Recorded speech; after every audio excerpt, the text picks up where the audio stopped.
العلماء المغرب، دعاة المغرب مستعدون أن يذهبوا ويقيموا بالأسابيع والشهور في الصحراء وفي تندوف. نحن لا نقيم مسيرة فقط إلى العيون، بل مسيرة إلى تندوف. تشك روح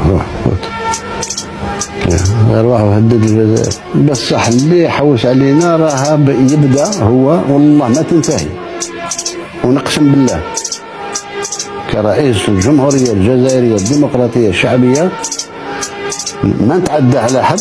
اللي تعدى علينا يندم على النهار اللي جات فيه، لأن احنا ما نحبسوش.